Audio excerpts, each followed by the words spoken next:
মুখ্যমন্ত্রী আজকে group C group D ইত্যাদি মুখ্য সচিবের সাথে তাদের বৈঠক করিয়েছেন। নিজে বৈঠক করার সাহস পাননি।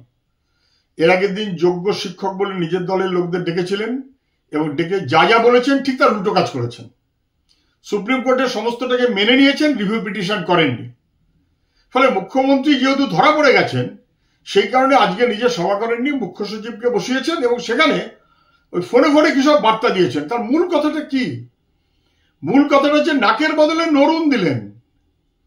টাকডুমাডুম বাজাবে না, কেউ বাজাতে পারে না। এর মধ্যে বেশিরভাগটা যোগ্য হকের চাকরি। উনি রিভিউ পিটিশনে গিয়ে তার চেষ্টা করলেন না, মেনে নিলেন। আর এখানে এসে বলছেন শ্রম দপ্তর যেমন কারখানার শ্রমিকদের জন্য টাকা দেয় তেমন একটা উনি ভাতা দেবেন। তার মানে চাকুরিজীবীকে হকের চাকরিটা কেড়ে নিয়ে এখন ভাতাজীবী করে দিলেন, চাকুরিজীবীর জায়গায় ভাতাজীবী করে দিলেন। ঠিক যেমন পুলিশের সিভিক পুলিশ, কনস্টেবল না, সিভিক পুলিশ, তেমন সিভিক টিচার। এইটাই আমরা বলছিলাম, সিভিক এই জায়গায় দাঁড় করিয়ে যাদের যা যোগ্যতা অধিকার সেটা কেড়ে নিয়ে ভাতাজীবী করে মুখ্যমন্ত্রী বসংগত করে রাখার চেষ্টা করছেন। কিন্তু ওরা নিশ্চয়ই বুঝতে পারছে যে ওদের হকের চাকরি কেড়ে নেওয়া হলো। ওরা হয়তো মনে করছে নাই মামার চেয়ে কানা মামা ভালো। নাকের বদলে নরুন পেয়ে লোক খুশি হতে পারে না। প্লাস এর আইনি বিধি ব্যবস্থা কি আছে আমি জানি না, সেই জটিলতার মধ্যে এই ছেলে মেয়েদের ফেলবেন কিনা।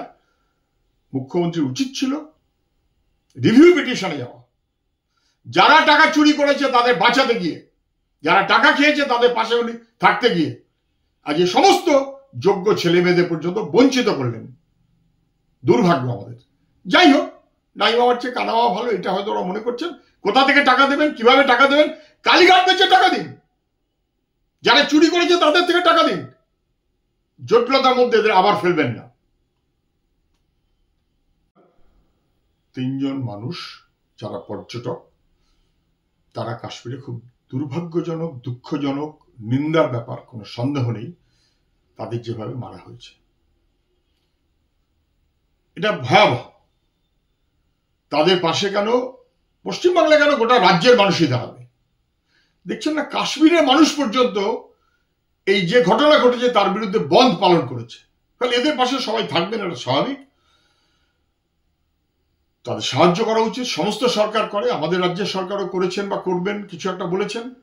ওদের টাকা দেবেন, বাকিদের কিছু টাকা দেবেন। আর আরেকজনের পরিবার তার বাবা মাকে কিছু টাকা দেবেন, বাকিদের ক্ষেত্রেও দেওয়া উচিত। সবার ক্ষেত্রে একই রকম করা উচিত। যে কোনো রাজ্যের সরকার করে, পশ্চিমবাংলার সরকার করবে, এর মধ্যে নতুনত্ব কিছু নেই, অবশ্যই করা উচিত। কিন্তু এই দুর্ভাগ্যজনক ঘটনা কেন ঘটছে এইটার ব্যাপারে যেন সবার চোখ কান খোলা থাকে। ভয়াবহ ঘটনা ঘটছে, ভয়াবহ। দেশ বিপদে পড়ছে, রাজ্য সতর্ক না থাকলে মুশকিল হবে।